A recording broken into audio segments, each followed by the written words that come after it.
Guys welcome back to new video. আমি সৌমিক আর তোমরা দেখছো লাইফ অ্যান্ড মোর। টাইম হচ্ছে 6:16।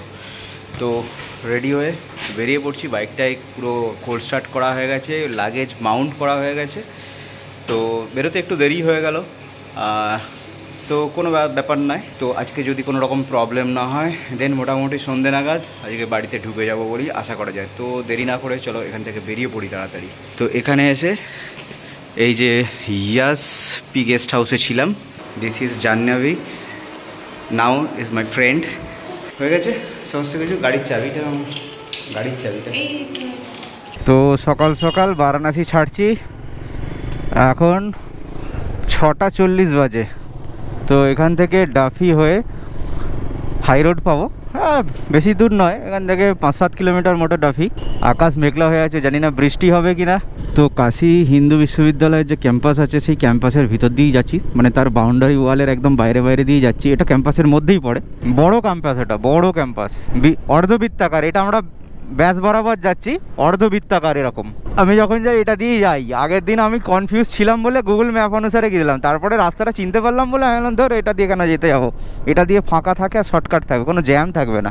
ট্রিপ মিটারটা জিরো করা হয় না, তো এখানেই জিরো করে নিই। এখনও তো বারাণসী ছাড়িনি।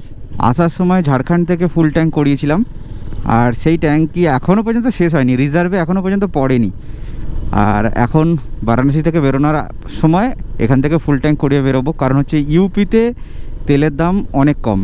ইউপি এবং ঝাড়খণ্ড, বিহারে তেলের দাম অনেক বেশি, তো সেই কারণে ইউপি থেকেই ভরে নেবো।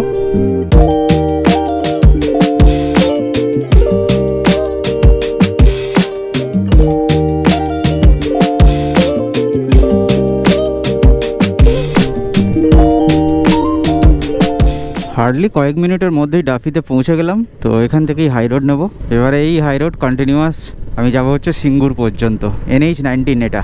এবারে বারাণসীতে এসে অনেক জায়গায় ঘুরলাম যেটা আগে কখনোই ঘুরিনি। তো এবারে যেটা বাদ গেল সেটা হচ্ছে নমো ঘাট, আর যেটার জন্য পরে হয়তো আবার একদিন আসবো। আর ঘাট বারাণসীর একটা মেন অ্যাট্রাকশন, ঘাট ছাড়া বারাণসীকে ভাবাই যায় না। ভয় লাগছে আবার 70-এর ওপরে যেই স্পিডটা তুলবো আবার ABS ব্লিঙ্ক করবে কিনা যেন আতঙ্কে আছি। আবার যদি করে এখান থেকে সোজা ব্যাক করবো বারাণসীতে। আজকের দিনটা স্টে করে যাব, গাড়ি নিয়ে একদম চলে যাবো সার্ভিস সেন্টারে। ও সামনেই একটা পেট্রোল পাম্প দেখা যাচ্ছে, জাস্ট পেট্রোল ভরিয়ে নেবো, কারণ ইউপি ছেড়ে বিহারে কখন ঢুকে যাব বুঝতেই পারবো না। আর বিহারে চলে গেলে পেট্রোলের দাম মাত্রা ছাড়া হয়ে যাবে। ইউপিতে তেলের দাম হচ্ছে 94, वेस्ट बंगाल में 105, 105 बंगाल में। हाँ बिहार में ज़्यादा है शायद। तो 1000 এখানে তেল ভরিয়ে নিলাম 94 টাকা করে লিটার। এখান থেকে তেল নিয়ে ওয়েস্ট বেঙ্গলে বেচলেও বড়লোক হয়ে যাবে। ওয়েস্ট বেঙ্গল গভর্নমেন্টের লজ্জা করা উচিত। সাইড দিয়ে বন্দে ভারত যাচ্ছে না কি কে জানে, মনে হয় বন্দে ভারত।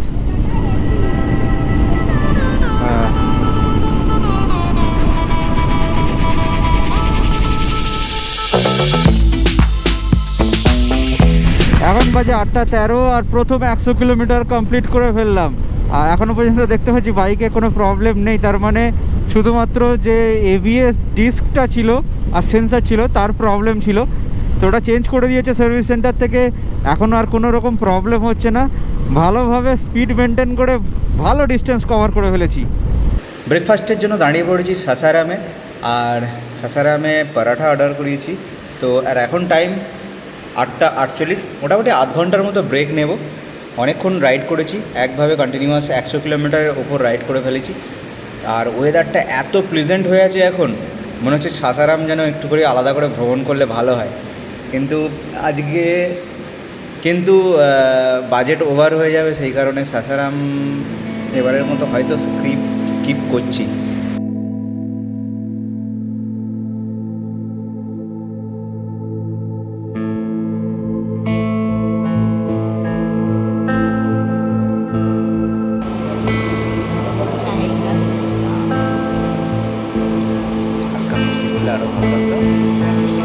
তো ব্রেকফাস্ট কমপ্লিট হয়ে গেল। ব্রেকফাস্ট কমপ্লিট করে এবারে বেরিয়ে যাচ্ছি। এখন 9:34 বাজে, অনেকক্ষণ ব্রেক হয়ে গেল। 9:34 মানে প্রায় কখন আমরা দাঁড়িয়েছি খেয়াল নেই আমার। এখন বাজে 10:54, সাউকালা টোল প্লাজা ক্রস করছি আর 207 কিলোমিটার বারাণসী থেকে চলে এসেছি। বিহারে যতক্ষণ এন্টার করেছি তখন থেকে হাই রোডের মাঝখানে মাঝে মাঝে পটহোল দেখতে পাচ্ছি, দুটো লেনের মাঝখানে এই যে কংক্রিট আছে এর মাঝখানে গ্র্যাপ কখনো কখনো প্রায় 2-3 ইঞ্চির মতো করে আছে, এর ফলে চাকা ফেঁসে যাওয়ার সম্ভাবনা থাকছে, খুব সাবধানে বাইক চালাতে হচ্ছে। তো চলে এলাম হচ্ছে গয়াতে, এখন 11:04 বাজে। এই সমস্ত হাই রোডের মাঝখান দিয়ে টোটো চলে বেড়াচ্ছে এবং সেগুলো বেপরোয়াভাবে চলছে, মানে মারাত্মক অবস্থা। এই গয়া এর আশেপাশে এলাকাগুলো তো আরও বেশি দেখতে পাচ্ছি। একভাবে কন্টিনিউয়াস চালানোর জন্য একটু একটু ঝিমুনি আসছে, তো ওয়াটার ব্রেকটা খুবই দরকার ছিল, সেই জন্য এখানে একটুখানি দাঁড়িয়ে গেলাম ওয়াটার ব্রেক নেওয়ার জন্য।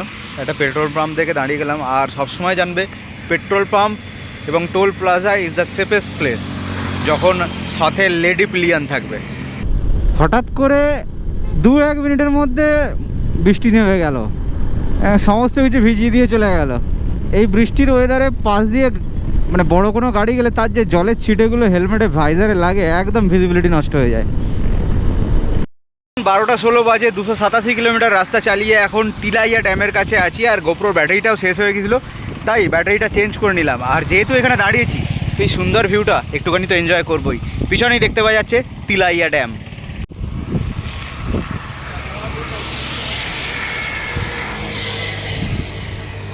একটু বৃষ্টি হয়েছে, বাইকটার কি দশা, বাপরে বাপরে বাপ।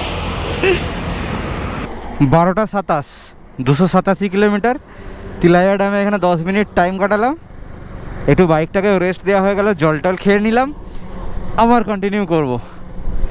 আর ঝাড়খণ্ড থেকে বেরোনোর আগে পেট্রোল ভরে নেবো, কারণ এখানে তেলের দাম কম, একবারে ফুল ট্যাঙ্ক করিয়ে নেবো।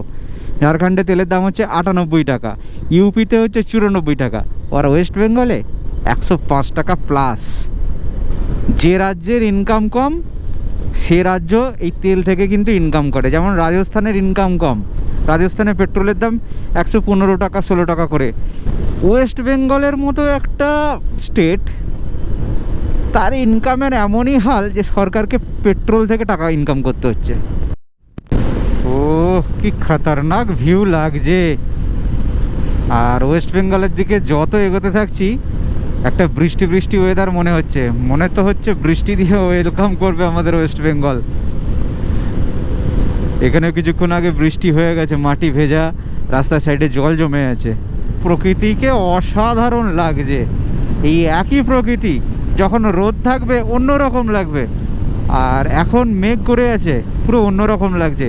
আর পাহাড়ের 3টে লেয়ার বোঝা যাচ্ছে, ছোট লেয়ারটা সামনে, তারপরে একটা মিডিল লেয়ার, আর পিছনে একটা বড় লেয়ার দেখতে পাওয়া যাচ্ছে। অসাধারণ লাগছে। আর ঠান্ডা ঠান্ডা ওয়েদার, দারুণ সুন্দর লাগছে, দারুণ সুন্দর। টাপুর টুপুর বৃষ্টি পড়া শুরু হয়ে গেছে, যেই এই পরেশনাথ হিলের কাছাকাছি চলে এসেছি। তো এবারের রাইডে কিন্তু রেনকোট নিয়ে বেরোয়নি। আর ওয়েস্ট বেঙ্গলে কিন্তু বৃষ্টির সম্ভাবনা আছে, যত ওয়েস্ট বেঙ্গলের দিকে যাচ্ছি ওয়েদার কিন্তু খারাপ হতে থাকছে। ঝাড়খণ্ডে ঢোকার পরে অবিরত বৃষ্টি হয়ে যাচ্ছে। আর বাঁদিকে যে পরেশনাথ হিলটা দেখা যায় সেটা পুরো সাদা হয়ে আছে, কোনো রকম পাহাড়ের কোনো চিহ্নই দেখতে পাওয়া যাচ্ছে না। লাঞ্চের জন্য দাঁড়াতে হবে। পরেশনাথ অলরেডি ক্রস করে ফেলেছি, 1:44 বাজে, 373 কিলোমিটার রাস্তা অলরেডি কভার করে ফেলেছি। তবে এখনও আমাকে চালাতে হবে আরও 30 কিলোমিটার কম, সুতরাং 288 কিলোমিটার। এখনও ঝাড়খণ্ডে আছি, ইমিডিয়েট যে পেট্রোল পাম্প পাবো সেই পেট্রোল পাম্পেই তেল ভরাবো, কারণ এরপরে যদি পেট্রোল পাম্প না পাই, আর তাছাড়াও এমনিতেও ফুয়েল একদম শেষের দিকে, আর তাছাড়া খেতেও দাঁড়াতে হবে, তো তেল টেল ভরিয়ে খাবার জায়গা খুঁজতে হবে। এই পেট্রোল পাম্পে পেট্রোলটা ফুয়েল আপ করে নিই, ফুল ট্যাঙ্ক। লাস্ট বারের মতো এত কম টাকায় পেট্রোল আর কোথাও পাবো না।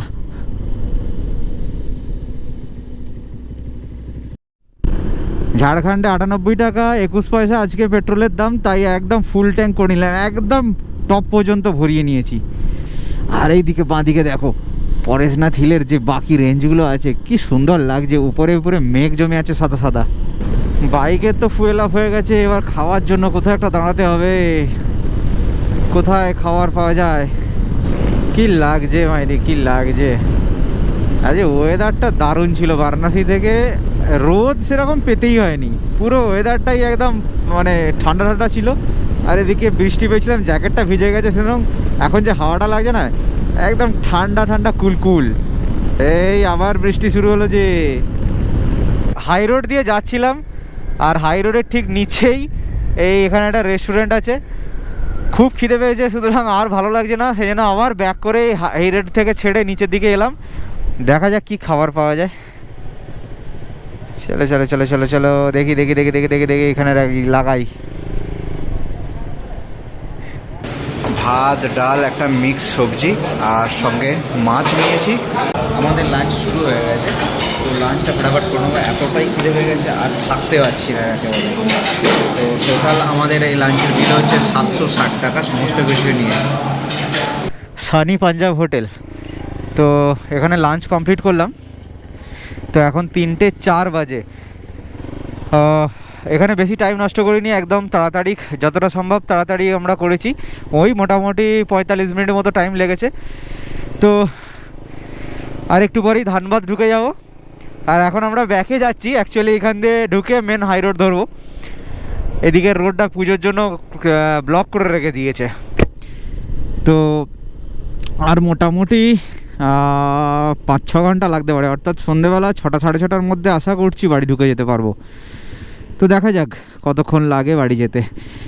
3:28 বাজে চলে এলাম হচ্ছে ধানবাদ। তো ধানবাদ সিটিকে ক্রস করছি। ধানবাদ হচ্ছে এদিকে, ধানবাদ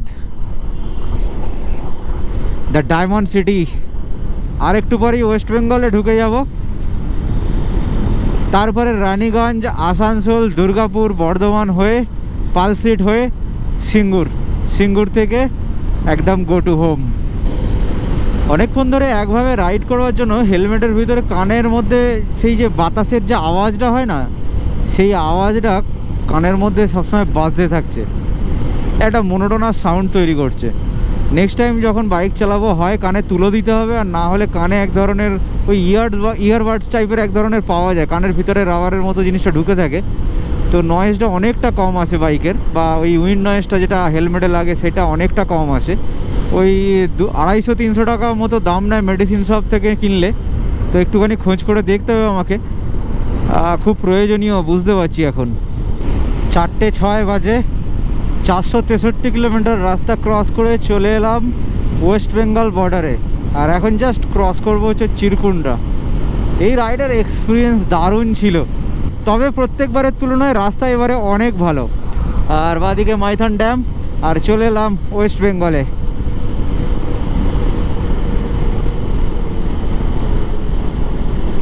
কন্টিনিউয়াস বৃষ্টি হয়ে যাচ্ছে, আর এই বৃষ্টিতে আমার অ্যাপেলের টায়ার দারুণ কাজ করছে। ব্রেকিংও যেমন হচ্ছে, তেমন এই কর্নারিংয়ের সময়তেও বেশ ভালোই কনফিডেন্স পাচ্ছি, কোনো রকম সমস্যা হচ্ছে না। এই কারণেই তো অ্যাকচুয়ালি অ্যাপেল ওটা নিয়েছিলাম। বৃষ্টিতে বাইক চালানোর এই একটাই সমস্যা, এই যে পাশের যে গাড়িগুলো যাচ্ছে তাদের যে জলের যে ছিটেগুলো লাগছে না, সেটা হেলমেটের ভাইজারে একদম ভর্তি হয়ে যায়। 536 কিলোমিটার রাস্তা অলরেডি চলে এসেছি। 5:40 বাজে। একটা 10 মিনিটের ওয়াটার ব্রেক নিলাম। মোটামুটি এখান থেকে বর্ধমান আর 50 কিলোমিটার মতো রাস্তা বাকি আছে, আর বর্ধমান থেকে মোটামুটি 1.5 ঘন্টার মধ্যে ঢুকে যাব। 6:53 বাজে শক্তিগড়ে জাস্ট দাঁড়ালাম। একটুখানি দুটো ল্যাংচা খেলাম, বহুত দিন শক্তিগড়ে ল্যাংচা খাইনি। এই সময়ই ধৈর্যের আসল পরীক্ষা হয় আর কি। যারা লং রাইড করে ফেরে তারা লাস্টের দিকের এই যে রাইডটা যদি ধৈর্য ধরতে না পারে, তাহলে এই সময়ই যত মিস হ্যাপেনিং হয় আর কি। সেখানে যদি বারবার ব্রেক নেওয়ারও প্রয়োজন হয়, তবুও ব্রেক নিয়েও লাস্ট যে আওয়ারটা সেটা সবসময় ধৈর্য ধরে চালানোই উচিত। তো আমি এখন সেটাই করছি, খুব ধৈর্য ধরে চালাচ্ছি। সন্ধেবেলার টাইম একটুখানি চালাতে অসুবিধা হচ্ছে, তার সঙ্গে রাস্তা খুব একটা যে ভালো তা বলবো না। যাওয়ার রাস্তাটা খুব ভালো ছিল, ফেরার রাস্তাটা জানি না, প্রচুর গর্ত আছে, তালিতাপ্পা আছে, উঁচু নিচু আছে, প্রচুর সমস্যাও হচ্ছে। রাইড শেষ হয়ে গেলে যেমন সেই মুড়ি মিয়ে যায় না, ঠিক আমারও ঠিক সেরকম অবস্থা হয়েছিল। তো ল্যাংচাটাকে হঠাৎ করে যেন এনার্জি আবার ফিরে পেলাম। তো লাস্ট ফেজটা এবারে একবারই কমপ্লিট করে দেবো।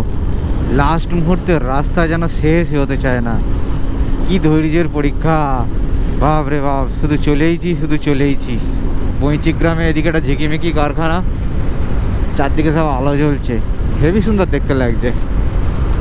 8:30টার সময় এই বাড়ি এসে পৌঁছালাম, আর বাড়ি এসে পৌঁছে ফ্রেশ ট্রেশ হয়ে নিয়ে একটা জিনিস আনবক্সিংও করব। কারণ এই রাইডে যাওয়ার আগে একটা জিনিস অর্ডার করেছিলাম অ্যামাজন থেকে, সেটা ঠিক টাইম মতো এসে পৌঁছায়নি। যেদিন আমি বেরিয়েছিলাম সেই দিনই একটা ডেলিভারি ছিল, তো সেই কারণে এটা নিয়ে যেতে পারিনি রাইডে। এটা নিয়ে গেলে খুব উপকারে লাগতো। জিনিসটা কি তোমাদেরকে দেখাই। অর্ডার করেছি ডিজিটেকের একটা ট্রাইপডটা একটা পাউচের মধ্যে দিয়েছে, বের করে দেখা যাক কীরকম জিনিসটা। এক্সপেকটেশান তো বেশ ভালো। এটা কালারটা হচ্ছে একটুখানি সেই গোল্ডেন ওয়াও। এটা হচ্ছে ডিজিটেকের ট্রাইপড DTR 420 LW। তো এটার কোয়ালিটি আগে আমার যেটা ছিল তার থেকে ফার বেটার। এই যে মেটালটা ফার বেটার। আর এখানে যে প্লাস্টিকগুলো দেওয়া আছে, প্লাস্টিকটাও অনেক বেটার কোয়ালিটি। তো এটা ইউজ করব, ভালো খারাপ যাই হোক পরে ভিডিওতে তোমরা জানতে পারবে। তো আজকের ভিডিও এখানেই শেষ করছি। দেখা হচ্ছে তোমাদের সঙ্গে পরে আর একটা নতুন ভিডিওতে। ততদিনের জন্য বাই বাই।